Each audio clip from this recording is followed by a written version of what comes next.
የምንካፈለው ቃል የሚገኘው ዕብራውያን 12:24 ላይ ነው። ዕብራውያን 12:24 ላይ እንደዚህ ይላል። በጌታ ስም አነበዋለሁ። የአዲስ ኪዳን መካከለኛ ወደ ሆነው ወደ ኢየሱስ እንዲሁም ከአቤል ደም የተሻለውን ቃል ወደሚናገረው ወደ ተረጨው ደም ደርሳችኋል። እንጸልይ። እግዚአብሔር ሆይ እናመሰግናለን በመካከላችን ስላለ። አሁን ደግሞ ጌታ በኢየሱስ ስም ቃሉን ላከ፣ ፈወሳቸው እንደተባለ ቃል ወደ እያንዳንዳችን ይምጣ። ጌታው ይፈውሰን፣ እነሆ ጌታው ያበርታን። እንዲሁ ደግሞ ጌታው ቃል ውስጥ ነው ምግብ አለ። ቃል ምግብ ነውና በኢየሱስ ስም መግበን። እንዲሁ ነፍሳችን ጌታው በቃል ትመገብ ዘንድ፣ እንዲሁም ደግሞ ፈውስ ለሚያስፈልገው ፈውስ፣ መጽናናት ለሚያስፈልገው መጽናናት፣ ጌታው ኮሬክሽን ለሚያስፈልገው ኮሬክሽን፣ ለእያንዳንዳችን እንዳለንበት ሁኔታ ተናገረን። እኔም ባሪያ በፍጹም ግልጽነት መናገር እንድችል እርዳኝ፣ በኢየሱስ ስም አሜን። ዕብራውያን 12:24 የአዲስ ኪዳን መካከለኛ ወደ ሆነው ወደ ኢየሱስ እንዲሁ ከአቤል ደም የተሻለ ቃል ወደሚናገረው ወደ ተረጨው ደም ደርሳችኋል ይላል። የዛሬው የስብከቴ ርዕስ የተሻለ ቃል የሚናገር ደም የሚል ነው። ብለድ ዛት ስፒክስ ቤረር ሚል፣ የተሻለ ነገር የሚናገር ደም ሲናገር ሰምታችሁ ታውቃላችሁ? ደም ተናግሮ ሰምታችሁ ታውቃላችሁ? እንግዲህ የዕብራውያን ጸሐፊ የሚለው ምንድነው? የተሻለ ቃል የሚናገር ደም ይላል። እዚህ ላይ ምንድነው የሚለው? የመጽሐፍ ቅዱስ ውስጥ ደም እንደሚናገር ይናገራል። ግን ይሄ ደም የሚናገረው ቃል በቃል ሊትራል አይደለም። ሊትራል ደም ይናገራል ብለን ልንወስደው አይገባም። ሲምቦሊክ ነው ወይም ደግሞ ሜታፎሪካል ይባላል በመጽሐፍ ቅዱስ ቋንቋ። አሁን ራዕይ መጽሐፍን ብትመለከቱት ብዙ ነገሮች ሜታፎሪካል ነው፣ ሲምቦሊክ ወይም ደግሞ ምሳሌያዊ ናቸው። እና ይሄም ደም በምሳሌያዊ መንገድ መናገር ተብሎ ተገልጿል እንጂ ደም በሊትራል ይናገራል ማለት አይደለም። እዚህ ላይ እንግዲህ ይህ በዋነኛ የሚያመለክተው በዚህ ቦታ አሁን ባነበብኩት ላይ የሚያመለክተው ሁለት ነገሮች ነው።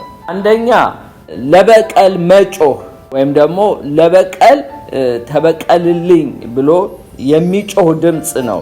እዚህ ጋር ቬንጀንስ ይሏል። ቬንጀንስ ማለት ሪቬንጅ ከሚለው ጋር የሚሄድ ነው እና በአመጽ ድርጊት ተጽዕኖ ያለውን ውጤት ያመለክታል። ማለት አቤልን ገሎት ስለነበረ የአቤል ደም ነው በእግዚአብሔር ፊት የሚጮህ። ሁለተኛው ደግሞ ለምህረት የሚጮህ ድምጽ እናያለን። እዚህ ጋር እመጣበታለሁ። ይሄ ደግሞ የመስዋዕት ተጽዕኖን ውጤቶች እናያለን። የመስዋዕት ተጽዕኖ ማለት ኢየሱስም ደም ይናገራል፣ ግን የኢየሱስ ደግሞ ምን አይነት መልእክት እንዳለው እናያለን። የአቤል ደም እንግዲህ የሚጮኸው ቬንጀንስ ወይም ደግሞ በቀል ወይም ደግሞ የሚናገረው በዘፍጥረት 4:10 ላይ እንደዚህ ይላል። አለው ምን አደረግ? የወንድምህ የደሙ ድምጽ ከምድር ወደኔ ይጮሃል አለ እግዚአብሔር። የወንድምህ የደሙ ድምጽ ወደኔ ይጮሃል። ምን እያለ ነው? ቃየል ጊልቲ ነው እያለ ነው። ቃየል ኃጢአተኛ ነው ወይ በደለኛ ነው፣ ጊልቲ ነው እያለ ነው የሚጮኸው። በሌላው ደግሞ መልኩ ደግሞ ምንድነው? እግዚአብሔርን ፍረድልኝ እያለ የአቤል ደም ወደ እግዚአብሔር ገብቶ ይጮሃል እና ፍረድልኝ ይላል። ቃየል ጊልቲ ነው እያለ ነው የሚጮኸው። ይሄ የአቤል ደም ነው። የተሻለ ደግሞ የሚናገር ደም አለ፣ የኢየሱስ ደም ነው። እሱ ጋር መጣበታለሁ። ግን ከዛ በፊት እንደ ኢንትሮዳክሽን አንድ ነገር ልንገራችሁ። ከምድር ወደ እግዚአብሔር ወደ ጸባዖት 3 የግፍ ፈሳሾች ይጮሃሉ። 3 የግፍ ፈሳሾች። አንደኛው የግፍ ፈሳሽ ይሄው ደም ነው። በዘፍጥረት 4:10 ላይ አለውም ምን አደረገ? የወንድምህ የደሙ ድምጽ ከምድር ወደኔ ይጮሃል ብሎ እግዚአብሔር ሲናገር እናያለን። ይሄ የግፍ ደም፣ በግፍ የሚፈስ ደም በእግዚአብሔር ፊት ፍረድልኝ፣ ይሄ ሰው ጊልቲ ነው እያለ ይጮሃል። ሁለተኛ የግፍ እንባ ሚልክያስ 2:13 ላይ እንዲህ ይላል፣ ይህም ደግሞ አድርጋቸዋል አላቸው እግዚአብሔር። ምን? እግዚአብሔር ቁርባኑን ዳግመኛ እንዳይመለከት ከእጃችሁን በደስታ እንዳይቀበል መሰዊያውን በእንባ በለቅሶ በሐዘን ትከድናላችሁ ይላል። እናንተም ስለምንድን ነው ብላችኋል። ሚስት ባልንጀራህና የቃል ኪዳን ሚስት ሆና ሳለች እርሷን አታለሃልና እግዚአብሔር በአንተና በልጅ ሚስት መካከል ምስክር ስለሆነ ነው። እግዚአብሔር የሕይወት መንፈስ አንድ አድርጎ ጠብቆ የለምን? እርሱም የሚፈልገው ምንድነው? ዘር አይደለምን? ስለዚህ መንፈሳችሁን ጠብቁ፣ ማንም የልጅነቱ ሚስት አያታል፣ መፋታትን እጠላለሁ ይላል የእስራኤል አምላክ እግዚአብሔር። ልብሱም በግፍ ስራ የሚከድን ሰው እጠላለሁ ይላል የሰራዊት ጌታ እግዚአብሔር። ስለዚህ እንዳታታልሉ መንፈሳችሁን ጠብቁ ይላል። የእስራኤል ልጆች ያው እየተፋቱ ሌሎች ሴቶችን ያገቡ ነበር እና የነዚህ ሴቶች እንባ በእግዚአብሔር ፊት መጥቶ ያለቅሳሉ፣ ያዝናሉ። መሰዊያዬን እንባ ከደነው አለው እግዚአብሔር። የግፍ እንባ እየመጡ የልጅነታቸውን ሚስት ፈተው ሌላ በማግባታቸው ይሄ የግፍ እንባ በእግዚአብሔር ፊት በጸባዖት ይጮህ ነበር። ስለዚህ እኔ መፋታትን እጠላለሁና የግፍ እንባ አለና ይሄንን መንፈሳችሁን ጠብቁ፣ ተጠንቀቁ አለ። ዛሬ በዘመናችን ብናይ ስንት መፋታት አለ፣ ስንት ዲቮርስ አለ። የዚህ ሁሉ ሰው እንባ በእግዚአብሔር ፊት አለ። ሌላው የግፍላ ያዕቆብ 5:4 ላይ እነሆ እርሻችሁን ያጨዱ የሰራተኞች ደሞዝ በእናንተ ተቀምቶ ይጮሃል፣ ያጫጆችም ድምፅ ወደ ጌታ ጸባዖት ጆሮ ገብቷል ይላል። አጫጆች አጭደው የላባቸውን ዋጋ አያገኙም። ስለዚህ ምን ይላል እግዚአብሔር? የሰራተኞች ደሞዝ በእናንተ ተቀምቶ ይጮሃል፣ ላባቸውን በግፍ ወስዳቸዋል። የነዚህ ሰዎች ላብ ወደ እኔ እየጮህ ነው፣ ወደ ጸባዖት እያለ ነው እግዚአብሔር ከግፍ እንባ፣ ከግፍ ላብ፣ ከግፍ ደም ይጠብቃል። ምክንያቱም እግዚአብሔር ይፈርዳል። ስለዚህ የአቤል ደም ግን እኔ ዋናው ርዕሴ እዚህ ጋር የሚናገር ደም፣ የሚጮህ ደም ነውና እዚህ ጋር ዛሬ የምንመለከተው 3 ነገሮች ናቸው። የአዲስ ኪዳን መካከለኛ ወደ ሆነው ወደ ኢየሱስ እንዲሁም ከአቤል የተሻለው ቃል ወደሚናገረው ወደ ተረጨው ደም ደርሳችኋል ይላል። እዚህ ጋር 3 ነገር ነው ዛሬ የምናየው። አንደኛው የተሻለ ቃል የሚናገረው ደም ምን እያለ ነው የሚናገረው? ምን እያለ ነው? ይሄ የተሻለው ደም ምን እያለ ነው የሚናገረው እናያለን። ሁለተኛው ወደ ተረጨ ደም ይላል። እዚህ የተረጨው ደም ብዙ ነገሮችን እንደሚያሳይ እናያለን ከብሉይ ኪዳን ጋር እያመሳከርን። ሶስተኛው ደርሳችኋል ይላል። እስቲ ደርሳችኋል በሉ። እነማን ናቸው የደረሱት? እነሱን እናያለን። ኦኬ፣ አንድ በአንድ እናያለን። የተሻለ ቃል የሚናገር ደም blood that speaks better። እዚህ ጋር የመጀመሪያው የተሻለ ቃል ከአቤል ደም ይልቅ የተሻለ ቃል የሚናገረው ደም ያው የኢየሱስ ክርስቶስ ነው። የአዲስ ኪዳን መካከለኛ ወደ ሆነው ወደ ኢየሱስ ደም የተሻለ ቃል ምንድነው የሚናገረው? የኢየሱስ ክርስቶስ ደም ምህረት ነው፣ ፍረድልኝ አይደለም። ኢየሱስ ክርስቶስ ከአቤል ይልቅ በግፍ ነው የተገደለው። በግፍ አንደኛ ኃጢአት አላደረገም። በውሸት ዋሽተውበት ነው ወንጅሎት የከሰሱትና የገደሉት። የኢየሱስ ክርስቶስ ደም ምንም ጊልት የለውም። አቤል እንኳን ኃጢአትን ባይሰራ በዘር ኃጢአት አለበት። ኢየሱስ ግን ኃጢአት የለበትም እና በግፍ ነው የገደሉት። አሰቃይተው ነው የገደሉት። ለአሕዛብ ለሮማውያን ወታደር አሳልፈው ነው የሰጡት። ግን የኢየሱስ ክርስቶስ ደም መስቀል ላይ ሆኖ የሚያደርጉትን አያውቁም ይቅር በላቸው ነው ያለው። ምህረት እንጂ ፍረድልኝ አይደለም። እያንዳንዳቸው ጊልቲ ናቸው አላለም። ጊልቲ ናቸው ቢል ኖሮ ሁላችንም በተፈረደብን ነበር። ግን የሚያደርጉትን አያውቁም ይቅር በላቸው። አይገርማችሁ? የምህረት ጩኸት ነው። ስለዚህ የተሻለ ነው።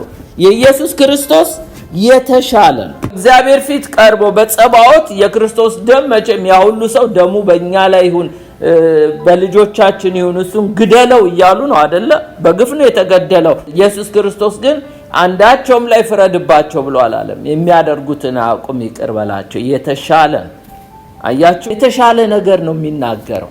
የኢየሱስ ደም የተሻለ ነገር ይናገራል ተባባሉ። ከአቤል የተሻለ ነው።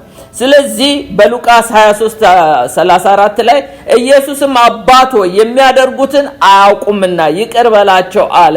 ያውም ደግሞ የሚገርማችሁ ልብሱንም ተካፍለው ዕጣ ተጣጣሉ። እሱ መስቀል ላይ ሆኖ እነሱ ስለ ልብሱ ገዷቸው ዕጣ ይጣጣላሉ። የሚያደርጉትን አያውቁም ይቅር በላቸው። የተሻለ ነገር ነው የሚናገረው። ሁለተኛው የኢየሱስ ክርስቶስ ደም የሚናገረው የተሻለ ነገር ምንድነው የሚናገረው? ኢተርናል ላይፍ እንዳለው ነው። በኢየሱስ ደም ውስጥ የመጀመሪያው he cried for mercy ለምህረት ነው የጮኸው። ለምህረት የሚያደርጉትን አያውቁም። ሁለተኛው ግን ኢተርናል ላይፍ የዘላለም ህይወት በኢየሱስ ደም ይገኛል እያለ ነው። የኢየሱስ ደም በደሜ ውስጥ የዘላለም ህይወት አለ እያለ ነው የሚጮኸው። ዮሐንስ 6 ከ53 እስከ 57 ኢየሱስም እንዲህ አላቸው፣ እውነት እላችኋለሁ የሰውን ልጅ ስጋ ካልበላችሁ ደሙን ካልጠጣችሁ በራሳችሁ ህይወት የላችሁም። ስጋዬን የሚበላ ደሜን የሚጠጣ የዘላለም ህይወት አለው። እኔ በመጨረሻው ቀን አስነሳዋለሁ። ስጋዬ እውነተኛ ምግብ ነው፣ ደሜም እውነተኛ መጠጥ ነው። ስጋዬን የሚበላ ደሜን የሚጠጣ በእኔ ይኖራል፣ እኔም በእርሱ እኖራለሁ። ሕያው አብ እንደላክ እኔም ከእርሱ የተነሳ በህይወት እንደምኖር የሚበላኝ እንዲሁ ከኔ የተነሳ በህይወት ይኖራል። የክርስቶስ ኢየሱስን ደምና ስጋ መብላትና መጠጣት በህይወት ይሄ ሊትራል ስትወስዱት ይሄ የሚያስጨንቅ ንግግር ነው ብለው ነው ሰባዎቹ የሄዱት። ይሄ ማለት አንዳንዶቹ ቅዱስ ቁርባን ነው ይላሉ እና ስጋና ደም መብላት እዚህ መጠጣት ቅዱስ ቁርባንን አይደለም የሚያሳየው። ለቅዱስ ቁርባን አይደለም ይሄ። በእርግጥ የቅዱስ ቁርባን ጋር ተመሳሳይነት አለው። ይሄ የሚናገረው በመስቀል ላይ የሚቆረሰውን ስጋዬ በመስቀል ላይ የሚፈሰውን ደሜን በእምነት ስለኔ ነው የተቆረስከው ስለኔ ነው የደማው ብለን ያም በእምነት ብንወስደው ወይም በእምነት ወስደን ብንቀበለውና ብንበላው ማለት ነው እንጂ ሊትራል እንበላዋለን ማለት አይደለም። መንፈሳዊ ነው። የምድሩን ሲነግሯችሁ ካልገባችሁ ብሏል ኢየሱስ፣ የሰማዩንማ ቢነግራችሁ። ምክንያቱም አንዳንዱ ሊትራል ነው ፈሪሳውያን የሚወስዱት፣ እንደዛ አይወሰድም። እና ይሄንን የበላ የጠጣ የክርስቶስ ደም የተሻለ የሚናገረው ምንድነው? የዘላለም ህይወት አለው ይላል። ደሜን የሚጠጣ የዘላለም ህይወት አለው። የኢየሱስ ክርስቶስ ደም የሚናገረው ይሄ ደሜ ህይወት ይሰጣቸዋል፣ ኢተርናል ላይፍ ይሰጣቸዋል እያለ ነው የሚናገረው። ሌላው የኢየሱስ ክርስቶስ ጀስቲፊኬሽንን ነው የሚናገረው፣ ጽድቅን። በሮሜ 5:9 ላይ እንዲህ ይላል፣ አሁንም ይላል በደሙ ከጸደቅን ይልቁንማ በእርሱ በኩል ከእግዚአብሔር ቁጣ እንዴት አንድንም ይላል። በደሙ ውስጥ ጽድቅ እንዳለ ነው የሚናገረው። በኢየሱስ ክርስቶስ ደም ነው ወገኖች ጽድቅ ያገኘ ነው። ምንም የሚያኩራራን ምንም የሚያስመካን ነገር የለም። ካለ ክርስቶስ ደም ጽድቅ የሚባል የለም። ዛሬ ብዙ ሰዎች ይጨነቃሉ። ደም ፈሶላቸው የተሻለውን ነገር እየነገራቸው ብዙ ሰዎች ለመጽደቅ ይታገላሉ። ጽድቅ ግን በክርስቶስ ደም ውስጥ ነው ያለው። የክርስቶስ ደም የሚናገረው የተሻለው ነገር justification by the blood of Jesus Christ በኢየሱስ ክርስቶስ ደም ነው ብሎ ነው የሚነግረን። ስለዚህ ሮሜ 5:9 ላይ አሁንም በደሙ ከጸደቅን፣ የጸደቅነው በምንድነው? በደሙ ነው የጸደቅነው። በሌላ መመጻደቅ አያስፈልግም። ለዚህ ነው አይሁዶች የራሳቸውን ጽድቅ ሲያቆሙ ለእግዚአብሔር ጽድቅ አልገዛ ብለው በክርስቶስ ደም ታጥበው መንጻት ሲገባቸው ክርስቶስን አሳልፈው በመስጠት እስካሁን ሳይጸድቁ ይታገላሉ አሉ። በክርስትና ውስጥም መልካም ስራ ሰርተን እንጸድቃለን ብለው የሚታገሉ እነሱ ግን እንደማይጸድቁ የእግዚአብሔር ቃል ይነግረናል። ምክንያቱም ካለ ደም መፍሰስ ስርየት የለም። አራተኛው የሚነግረን cleansing from sin የኢየሱስ ደም ከኃጢአት እንደሚያነጻ ነው የሚነግረን። የክርስቶስ ደም የሚናገረው ከኃጢአታችሁ ያነጻችኋል ነው ባጭር ቃል። አንደኛ ዮሐንስ ምዕራፍ 1:7 ላይ ነገር ግን እርሱ በብርሃን እንዳለ እኛ በብርሃን ብንመላለስ እርስ በርሳችን ህብረት አለን፣ የልጁ የኢየሱስ ክርስቶስ ደም ከኃጢአት ሁሉ ያነጻል። ከአቤል ይልቅ የሚሻለው ደሜ ያነጻችኋል ነው። ግን እዚህ ጋር ያነጻችኋል የሚለው ገለጽ ላድርገው። ኃጢአት በግሪክ ቋንቋ ወይም በግሪኩ ብዙ ጊዜ ይባላል ሃማርቲያ ይባላል። ሃማርቲያ ማለት ሚሲንግ ማርክ ማለት ነው። አሁን ሰው ክቡር ነበረ፣ በእግዚአብሔር ሲፈጠር በአምሳሉ ነው የፈጠረው። ሰው ክቡር ሆኖ ሳለ ከዕለታት አንድ ቀን ኃጢአት ሰርቶ ወደቀ።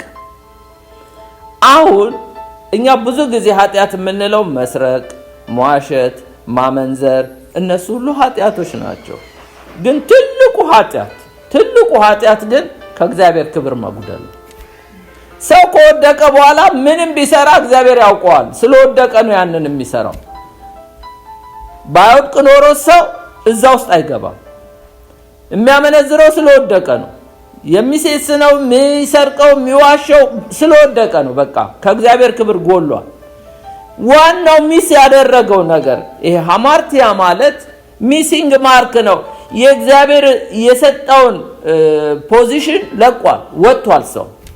ግን አሁን ጌታ ኢየሱስ መጣና ምን አላቸው? ዮሐንስ 6:27 እስከ 29 ለሚጠፋ መብል አትስሩ፣ ነገር ግን ለዘላለም ሕይወት ለሚኖረው መብል ሰው ልጅ ለሚሰጣችሁ ስሩ አለ። እርሱ የእግዚአብሔር አብ አትሞታል አለ። እግዚአብሔር አትሞታል። ለሚጠፋ መብል አትስሩ፣ የምትሰሩት ምን አለ?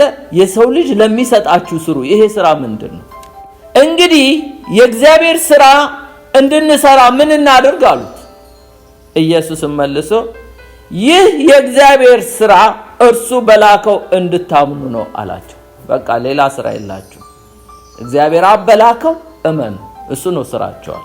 ዛሬ ብዙ ሰዎች ብዙ ስራ ይሰራሉ አይደል? እግዚአብሔር በላከው ማመን ሲገባቸው። ለምንድነው? የወደቀውን ሰው ሊያነሳው ነው የመጣው። ቶታል ዴፕራቪቲ ማለት ሰው ሁሉ ወድቋል። የእግዚአብሔር ክብር ባለፈው ሮሜ 3 ላይ በደንብ አይተናል አይደል እንዴ? ኖበዲ የሚል ሁሉም ኃጢአት ሰርቷል፣ የእግዚአብሔር ክብር ጎሏቸዋል። ስለዚህ ይሄ የወደቀው ሰው ከተነሳ በኋላ ነው እግዚአብሔር ለምን ሰረቅ፣ ለምን አመነዘር፣ ለምን ዋሽ የሚለው ህግ ነው። እሱ ህግ ነው። ወደ ክርስቶስ የሚያስጠጋ ሞግዚት ነው። ክርስቶስ ጋር ግን ስንመጣ በመጀመሪያ ከውድቀታችን ተነስተን ወደ እግዚአብሔር ክብር መመለስ አለብን። ከዛ ከተመለስን በኋላ ነው ከዛ አትስረቅ፣ አታመንዝር፣ አትግደል የሚለው እነሱ የሥጋ ፍሬዎች ናቸው። እነሱ ኮንሲኩዌንሶቹ ናቸው። ስለዚህ ዋናው ግን ምንድነው? እግዚአብሔር በላከው ማመን ነው። ከዋናው ኃጢአታችን ከወደቅንበት ለመነሳት። ስለዚህ ዮሐንስ ምን አለ? ዮሐንስ 3:17 ላይ ኢየሱስ ምን አለ? ዓለም በልጁ እንዲድን ነው እንጂ በዓለም እንዲፈርድ እግዚአብሔር ወደ ዓለም አላከውም።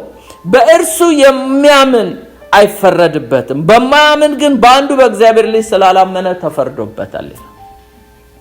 ዋና ስራችን በክርስቶስ ኢየሱስ ማመን ነው። በክርስቶስ ኢየሱስ ካላመነ አንድ ሰው ተፈርዶበታል።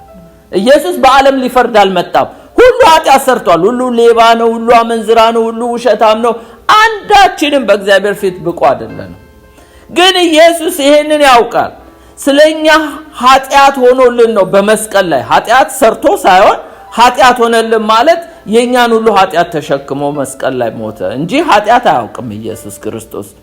እኛ ግን እንዳንሞት የኛ ሁሉ በደልን ተሸክሞ መስቀል ላይ ሆነና በዓለም ግን ሊፈርድ አልመጣም። ከዓለም እኛን ኢየሱስ ክርስቶስ ሊያድነን እንዳይፈረድብን ነው። እሱ በላከው ስራ፣ እሱ በሰራው የጽድቅ ስራ ማመን ነው የኛ ስራ።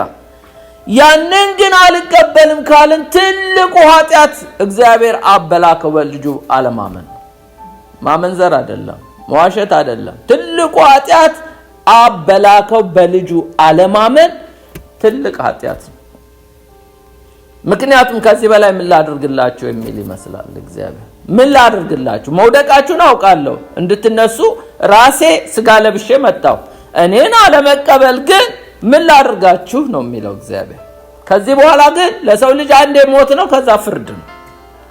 ግን አብ በላከው በልጁ ኢየሱስ ክርስቶስ ያመነ ፍርድ የለበትም፣ ኩነኔ የለበትም።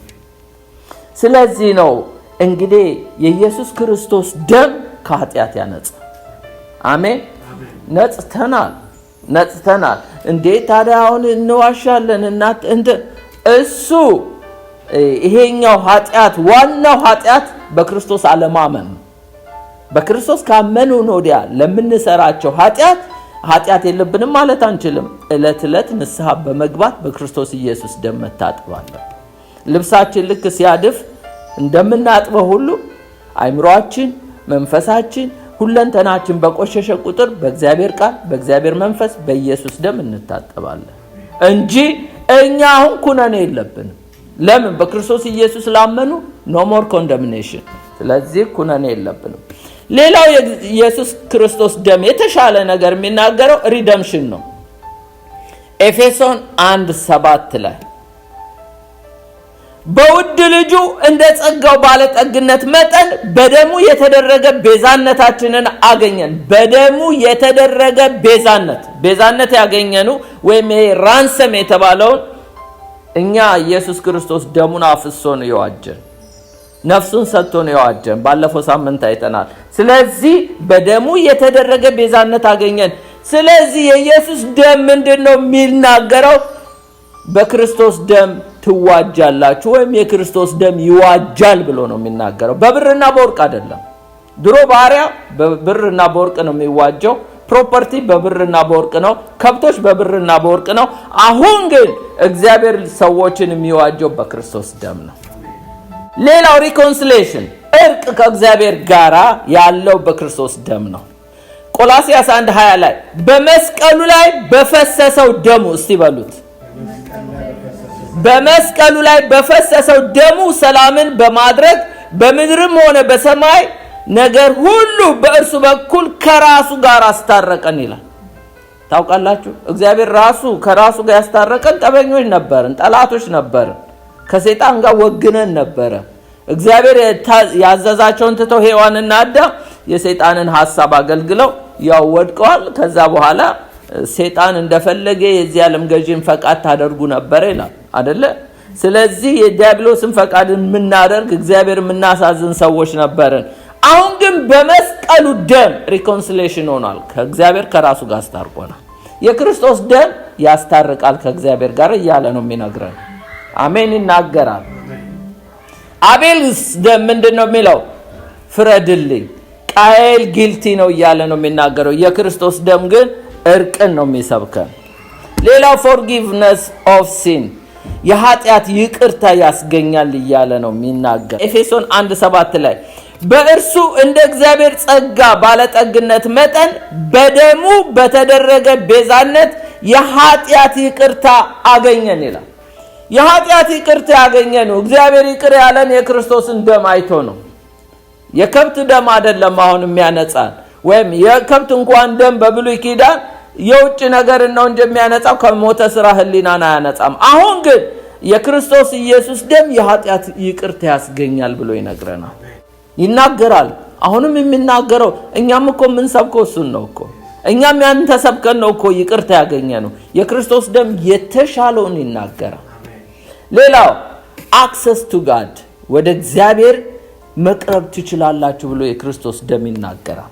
ኤፌሶን 2:13 ላይ አሁን ግን እናንተ ቀድሞ ርቃችሁ የነበራችሁ በክርስቶስ ኢየሱስ ሆናችሁ በክርስቶስ ደም አማካይነት ቀርባችኋል። እስቲ በሉት ይሄንን፣ በክርስቶስ ደም አማካይነት ቀርባችኋል። የቀረባችሁት በክርስቶስ ኢየሱስ ደም አማካይነት፣ ምንም ሪዝን የላችሁ። እግዚአብሔር ጋር ያቀረበን የክርስቶስ ደም ነው።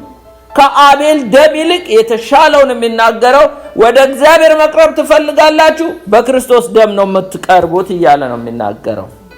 ሌላው ኮንሽስ ፐርጅድ ይላል። ይሄ ደግሞ ከሞተ ስራ ህሊና ያነጻችኋል ብሎ ይናገራል። ዕብራውያን 9:13 ላይ እንዲህ ይላል፣ የውጭ አካላቸው ይነጻ ዘንድ በረከሱ ሰዎች ላይ የሚረጨው የፍየሎች የኮርማዎች ደም እንዲሁ የፍየሎችና የጊደሮች አመድ የሚቀድሳቸው ከሆነ ማለት የብሉይ ኪዳኑ በዘላለም መንፈስ አማካይነት ራሱ ነውር አልባ መስዋዕት አድርጎ ለእግዚአብሔር ያቀረበው የክርስቶስ ደም ሕያው እግዚአብሔርን እንድናመልክ ህሊናችንን ከሙት ስራ እንዴት ይበልጥ ያነጻ ይሆን ይላል። ድሮ በብሉይ ኪዳን ይውላችሁ በሬም ረዱ፣ ጥጃም ረዱ፣ ዋኖስም ረዱ እንዳቅማችሁ ሰውታችሁ ስትሄዱ ህሊናችሁ አሁንም ውሸታ ሌባ ይላል፣ ይወቅሳል። ህሊና አይነጻም። ሁልጊዜ ጊልቲ ይሰማል። መስዋዕት እኮ አቅርባችኋል፣ ካህኑም ረጭቷችኋል፣ በሰላም አሰናብቷችኋል፣ እስቲል ትከሰሳላችሁ። አሁን ግን እስቲ ከራሳችሁ ልምምድ ተመልከቱ። ንስሐ ከገባችሁ ወደ የዛሬ ዓመቱን እንደው ሰይጣንን ካልሰማችሁት በቀር የዛሬ ዓመቱ የሰራችሁትን ኃጢአት እያስታወሰ ሰይጣን ይከሳችኋል እንዴ? እኔ እንኳን የዛሬ ዓመቱን ከአንድ ሰዓት በኋላ የሰራሁትን ንስሐ ከገባ ወዲያ እረሳዋለሁ። ለምን? የክርስቶስ ኢየሱስ ደም ከሞተ ስራ ህሊናን ያነጽ። ይሄ ነው ኮንሽስን ፐርጅ ያደርጋል ማለት ህሊናችንን ያነጻና አዚፍ ራሳችንን በቃ በእግዚአብሔር ፊት ንጹህ አድርጎ ያቀርበናል። ይሄን ነው የሚናገረው። የተሻለ ነገር ነው። የአቤል ደም ግን እንደሱ አይደለም የሚናገረው። ቃየል ጊልቲ ነው። ፍረድልኝ፣ ሪቬንጅ አድርግልኝ ነው የሚለው። የኢየሱስ ደም ግን ይቅር በላቸው፣ ታረቁ እያለ ነው የሚናገረው። ሌላው ሳንቲፊኬሽን ነው የሚናገረው። የክርስቶስ ደም ስለ ቅድስና ነው የሚናገረው።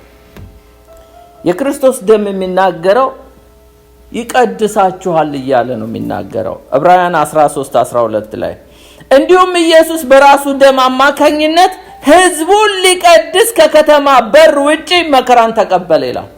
ጎልጎታ ላይ ከከተማ ውጪ ወጥቶ መከራን የተቀበለ ይሄ ሳክሪፊሻል ዴዝ የሞተው ኢየሱስ ክርስቶስ ሕዝቡን ሊቀድስ ነው ይላል። መቀደስ የምትፈልጉ ይላል የክርስቶስ ደም ይቀድሳችኋል እያለ ነው የሚናገረው። ወገኖቼ ዛሬ ብዙ ሰዎች ለመቀደስ ብዙ ነገሮች ይጥራሉ። የክርስቶስ ደም በቀር የሚቀድስ የለም። መንፈስ ቅዱስ ይቀድሰናል፣ ቃሉ ይቀድሰናል፣ የክርስቶስ ደም ይቀድሰናል። እግዚአብሔር የክርስቶስን ደም ሲያይ ብቻ ነው ይቅር የሚለው። ሌላው የክርስቶስ ደም የሚናገረው boldness to enter into the holiest ወደ ቅዱስ ቅዱሳን ለመግባት ወደ እግዚአብሔር ለመቅረብ ድፍረትን የሚሰጥ ነው። አትፍሩ ይላል። የክርስቶስ ደም ድፍረት ይሰጣል። ዕብራውያን 10:19 ላይ እንግዲህ ወንድሞች ሆይ በኢየሱስ ደም ወደ ቅዱስ ቅዱሳን ለመግባት ድፍረት አግኝተናል ይላል። ቦልድነስ አለ። ማንም አኪዩዝ አያደርገንም፣ አይከሰንም። ሰይጣን ድሮ ይከስ ነበር። የወንድሞች ከሳሽ ወድቋል። ለምን? ሊቀ ካህኑ በአብ ዘንድ መካከለኛ የአዲስ ኪዳን መካከለኛ ወደ ሆነ ወደ ኢየሱስ ክርስቶስ ደም የተሻለው ነው እንደሚናገረው ደርሳቸዋል። የተሻለ የሚናገረው ምንድነው? የኢየሱስ ክርስቶስ ደም እኛን ቦልድ ያደርገናል። አዳም ምን አስሮጠውና ጢሻ ውስጥ አስገባው? ኃጢአተኛ እኮ እግዚአብሔር ፊት መቅረብ ማንም ሳያሳድደው እንኳን እግዚአብሔር አይደለም ኃጢአተኛ ማንም ሳያሳድደው ኃጢአቱ ራሱ ያስሮጠዋል፣ ያሳድደዋል። እግዚአብሔር ጋማ ማን ነው ደፍሮ የሚቀርበው? ማንም ሰው አይችልም። ነገር ግን ድፍረት ይሰጠናል ወደ እግዚአብሔር ለመቅረብ። ያ ሁሉ በደል በድለነው ግን ስንቶቹ ኢየሱስን ሲሳደቡ ውለው ይኸው ዛሬ ሰባኪዎች እኮ ይሆንን። ስንቶቹ ሲራገሙ ብላስፌም ሲያደርጉ ነው ዛሬ እኮ መንገድ ላይ ቆመው የሚሰብኩት እኮ ትላንት ተሳዳቢ የነበሩ ነው። ቦልድነስ የሰጠው የክርስቶስ ደም። ሌላው የክርስቶስ ደም ራንሰም ማለት ዕዳን ይከፍላል። ዕዳ ተከፍሎልሃል ብሎ ይናገራል። ዕዳ ተከፍሎልሃል ብሎ ይናገራል። ኤፌሶን 1:7 ላይ በእርሱ እንደ እግዚአብሔር ጸጋ መጠን በደሙ የተደረገ ቤዛነት የኃጢአት ይቅርታ አገኘን ይላል። ቤዛ ማለት ራንሰም ነው። ሳምንት አይተነዋል። ራንሰም ማለት ለዋጆ የሚከፈል። ለምሳሌ አንድን ሰው ኪድናፕ ያደርጉትና ከዛ ይሄን ያህል ብር ከፍለ ውሰድ እናትህን ወይም ወንድምህን ወይም እህትህን ሊል ይችላል። እና ለዛ ሰው ያን ገንዘብ ከፍላችሁ የራሳችሁ የሆነውን ወንድም ወይም እህትን ካስመለሳችሁ ያ ሪደምፕሽን መኒ ይባላል። ያ ያስመለሳችሁበት ገንዘብ የዋጆ ገንዘብ ይባላል። እኛ ግን በብርና በወርቅ ሳይሆን በክርስቶስ ደም ነው። ስለዚህ ዕዳ አለብን ሁላችንም። the wage of sin የኃጢአት ዕዳ ምንድነው? ደሞዙ ምንድነው? ሞት ነው። ዕዳ ስላለብን ነው የምንሞተው። ዕዳችንን ግን ኢየሱስ ከፍሏል ብሎ ይነግረናል። ደሙ ተከፍሎልሃል። ስለዚህ በዕዳ በክርስቶስ ተከፍሎልሃል። ና ወደ ጌታ ቅረብ ነው። ዕዳ ያለበት ሰው ግን በፍጹም አይቀርብም። ሌላው ይፈውሳል። እስቲ ይፈውሳል በሉ። የክርስቶስ ደም by his wound ወይም ደግሞ stripes we are healed ይላል ኢሳይያስ 53:5 ላይ። ነገር ግን እርሱ ስለመተላለፋችን ተወጋ፣ ስለበደላችን ደቀቀ፣ በእርሱ ላይ የወደቀው ቅጣት ለእኛ ሰላምን አመጣልን፣ በእርሱ ቁስል እኛ ተፈወስን ይላል። ታውቃላችሁ? እና የክርስቶስ ደም ይፈውሳል። ምናልባት እናንተ እኔኮ ህመም የለብኝም እኔ ስጋዬ ጤና ነው ብትሉ ማናችንም ጌታ ኢየሱስ ራሱ ተናግሯል። እኔ መጣሁት መድኃኒት ለሚያስፈልጋቸው፣ እኔ መድኃኒት ነኝ፣ ዓለም መድኃኒት ነኝ፣ ለኃጢአተኞች መድኃኒት ለሚያስፈልጋቸው ነው የመጣሁት ብሏል አይደለ? እና ስለዚህ ሁላችንም ህመምተኞች ነበር። ምናልባት አንዳንዶቻችን ኢሞሽናል ፕሮብሌም ይኖርብናል፣ አንዳንዶቻችን ሳይኮሎጂካል ፕሮብሌም ይኖርብናል፣ አንዳንዶቻችን ፊዚካል። ዋናው ግን በሽታችን ኃጢአት ነው። ኃጢአት የለምጽ ምሳሌ ነው። ሌፕረሲ በብሉይ ኪዳን ለኃጢአት ምሳሌ የሚሆነው ሌፕረሲ ይሄ ምንድነው? ለምጽ ያለበት ሰው ማንም ሰው አይጠጋውም። አንደኛ ያረክሳል፣ ሁለተኛ ይተላለፋል በሽታው። ኃጢአት እንደዛ ነው። ስለዚህ ነርቭን እንደሚገልሉ ለምጽ እኛን ነገራችንን ሁሉ ገሎ ከእግዚአብሔር የለየን ኃጢአት ነው።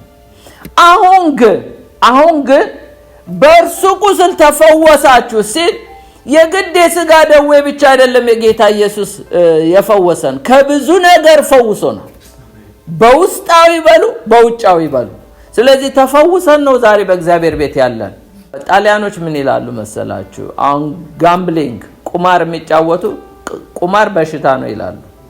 እንደው ምሳሌ ልስጣችሁ ብዬ ነው። ጋምብሊንግ ሱስ ያለው ሰው ቁማር የሚጫወት ሰው ቤቱን ሁሉ እስከመሸጥ ይደርሳል። ታውቃላችሁ? ቤቱን እስከሚሸጥ ድረስ ምንም ነገር አይቀረው። ሱስ ነው፣ አይቆምም፣ በሽታ ነው። ጋምብሊንግ በሽታ ነው ይላሉ። እንደዚህ ሁሉ ደግሞ የምንዝርና በሽታ አለ፣ የሌብነት በሽታ አለ፣ ብዙ በሽታዎች አሉ። እነሱን ሁሉ የፈወሰ የክርስቶስ ደም ነው። ሌላው የኢየሱስ ክርስቶስ ደም ሜክ አስ ዩናይትድ ዊዝ ዘ ሎርድ፣ ከእግዚአብሔር ጋር ህብረት እንድንፈጥር ያደርገናል ይላል። አንደኛ ዮሐንስ ምዕራፍ 1:6-7 ከእርሱ ጋር ህብረት አለን ብንል በጨለማ ብንመላለስ እንዋሻለን፣ እውነትም አናደርግም። ነገር ግን እርሱ በብርሃን እንዳለ በብርሃን ብንመላለስ ለእያንዳንዳችን ህብረት አለን። የልጁ ኢየሱስ ክርስቶስ ደም ከኃጢአት ሁሉ ያነጻል። ለምን? ከኃጢአት ስለምንነጻ ነው ከጌታ ጋር ህብረት የሚኖረን። የአዳም እኮ የተበላሸው ኃጢአት በሰራ ጊዜ ነው እንጂ ከእግዚአብሔር ጋር እኮ እንደ ባልንጀራ እንደ ሰው ነው እኮ የሚያወሩት እግዚአብሔርና አዳም በኤደን ገነት። ግን ኃጢአት በሰራ ጊዜ ድምጽህን ሰማው ብሎ ሸሸ። እንዴ ድሮ የሚሰማው ድምጽ ነው፣ ምን አስፈራ? መፍራት ብቻ እኮ አይደለም፣ አፈረ ይላል። ምን አሳፈረው? ሚስቱን ራቁትነት አይቶ እሱን ራቁትነት አይቶ ተፋፈሩ ይላል። እፍረትና ፍርሃት የመጣው የኃጢአት ውድቀት ነው። ስለዚህ ድፍረትን የሰጠ ዩኒቲ እንደገና ህብረት የሚያደርግ የኢየሱስ ደም ነው። ሌላው የተሻለ ነገር የሚናገረው ኪንግሺፕ ኤንድ ፕሪስትሁድ የሚል ነው። የክርስቶስ ኢየሱስ ደም የሚናገረው የንጉስ ካህናት እንደምንሆን ይናገራል። ዛሬ ብዙ ካህናቶች አሉ። ቡዲስቶች ካህናት አላቸው፣ ማለት የተለያዩ ሪሊጂኖች ካህኖች አሏቸው። የክርስቶስ ደም ግን የንጉስ ካህን እንደምንሆን ይነግረናል። በራዕይ ምዕራፍ 5:9-10 እንዲህም እያሉ አዲስ መዝሙር ዘመሩ። መጽሐፉን ልትወስድ ማህተሞቹን ልትፈታ ይገባል፣ ምክንያቱም ታርዳሃልና በደምህ ከነገድ ከቋንቋ ከወገን ሁሉ ከህዝብ ሁሉ ሰዎችን ለእግዚአብሔር ዋጅተሃል፣ ለአምላካችን መንግስት ካህናት አድርጋቸዋል ይላል። እነርሱም በምድር ላይ ይነግሳሉ። ንግስናም ክህነትም በክርስቶስ ደም ውስጥ ነው ያለው። ስለዚህ ወገኖች የክርስቶስ ደም ንጉስ እንድትሆን ካህን እንድትሆን ያደርጋል። በሚሊኒየም 1000 ዓመት ኢየሱስ በምድር በሚገዛ ጊዜ አብረን የምንነግስ እኛ ነን።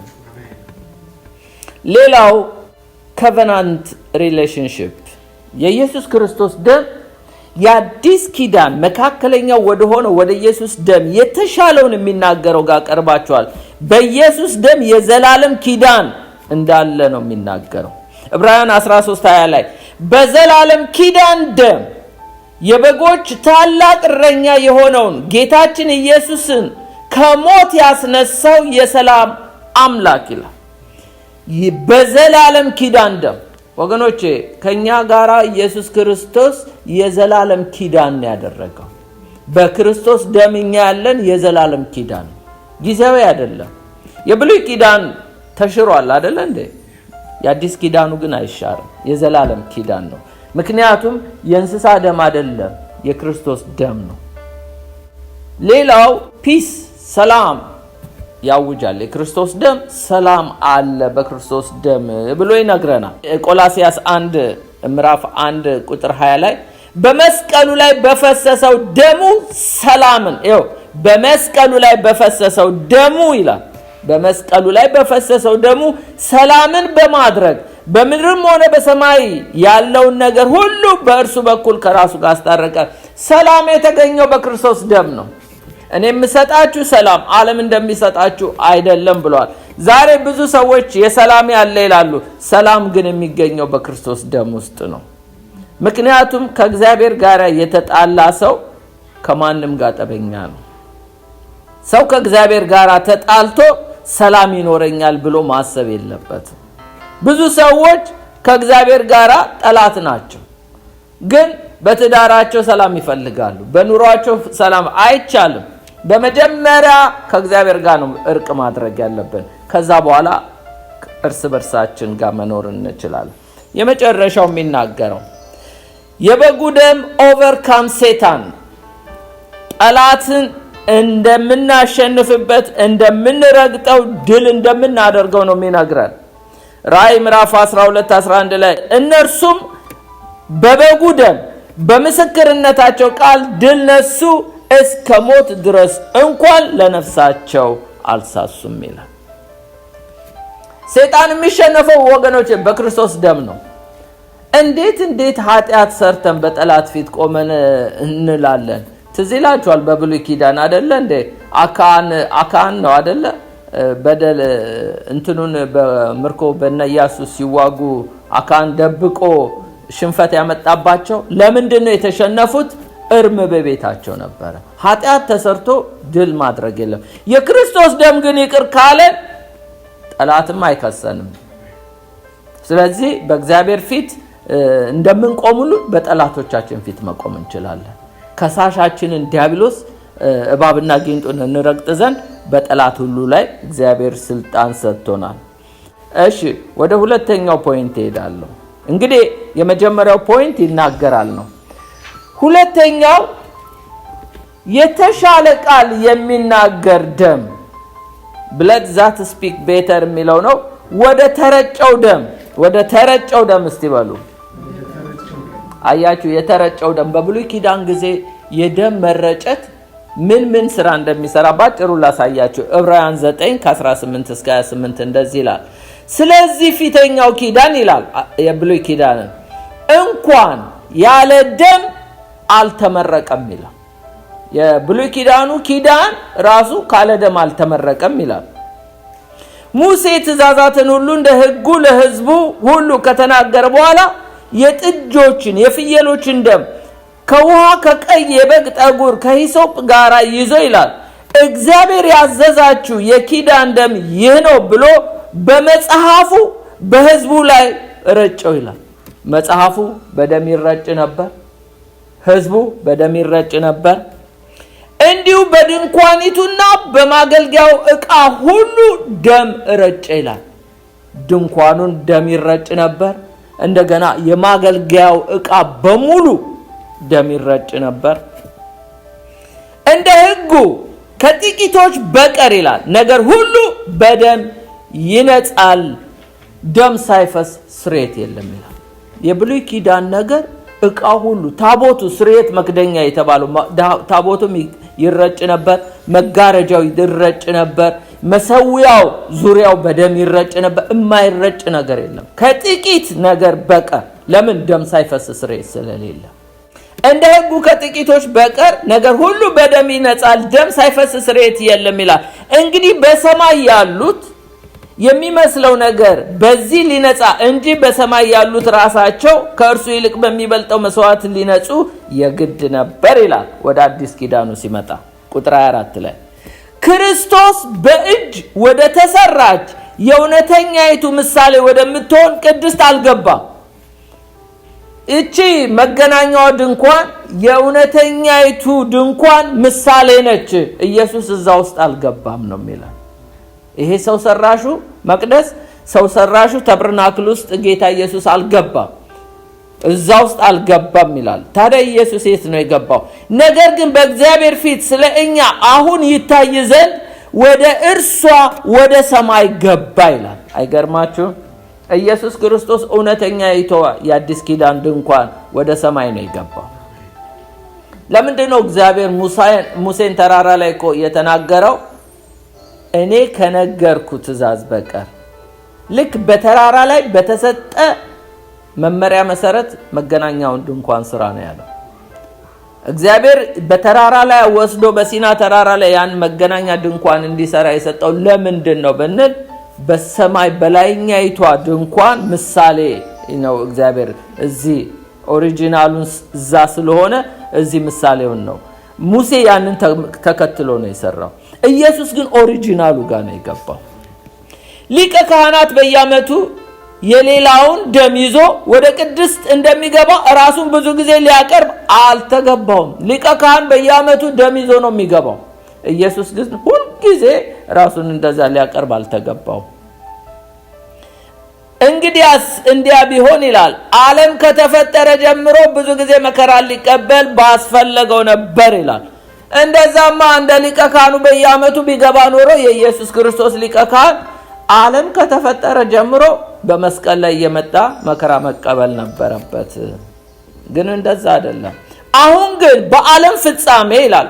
ዓለም ፍጻሜ ማለት ኢየሱስ ከዘፈርስት ካሚንግ እስከ ሰከንድ ካሚንግ ያለው የመጨረሻው ዘመን ማለት ኢየሱስ ከመጣበት የመጀመሪያው ከተወለደበት ዳግም እስከሚመጣበት ያለው ጊዜ ነው። ስለዚህ በዓለም ፍጻሜ ራሱን በመስዋዕት ኃጢአት ሊሽር አንድ ጊዜ ይላል ራሱን በመስዋዕት በመሰዊያ ላይ በማቅረብ ኃጢአትን ሊሽር አንድ ጊዜ ተገልጧል።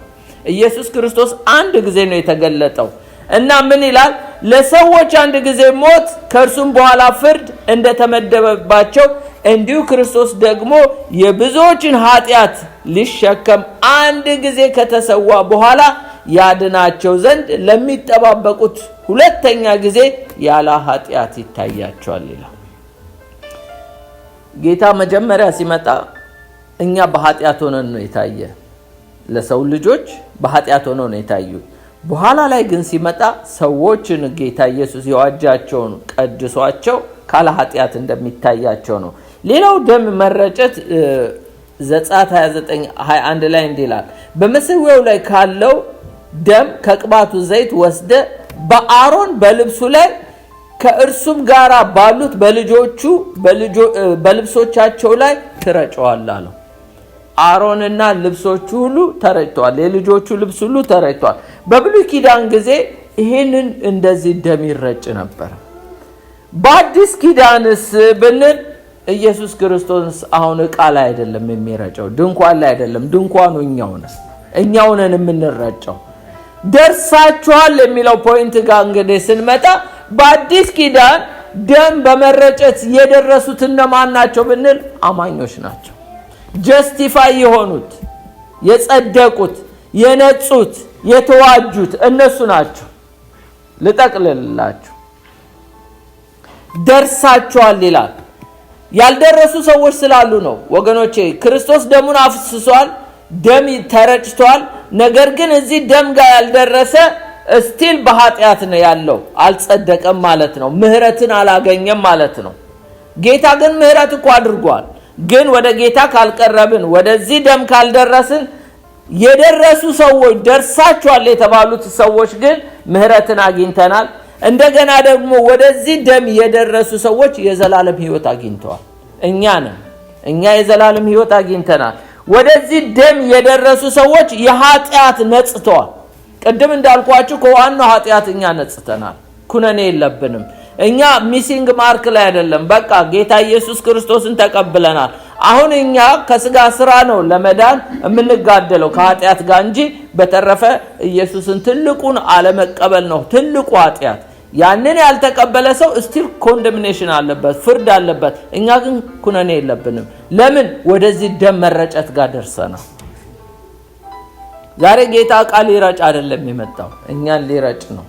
ስለዚህ ክርስቶስ ኢየሱስ የረጫቸው ሰዎች ተቀድሰዋል። እኛ በክርስቶስ ኢየሱስ ተቀድሳችኋል ነው የሚለው። እኛ ቅዱሳን ነን፣ ስማችንም ቅዱሳን ነው። በክርስቶስ ኢየሱስ ተዋጅተናል፣ በደሙ ተዋጅተናል፣ ደርሰናል። ደሙ ጋር የደረሱ ሰዎች ተዋጅተዋል፣ ተቀድሰዋል፣ እንደገና ነጽተዋል። የክርስቶስ ደም ታርቀዋል።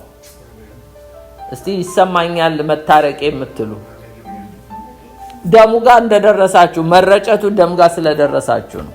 ያልደረሱ ሰዎች አሉ ስቲል ጊልት የሚሰማቸው። እኛ ግን ደርሰናል። አሜን፣ ደርሰናል።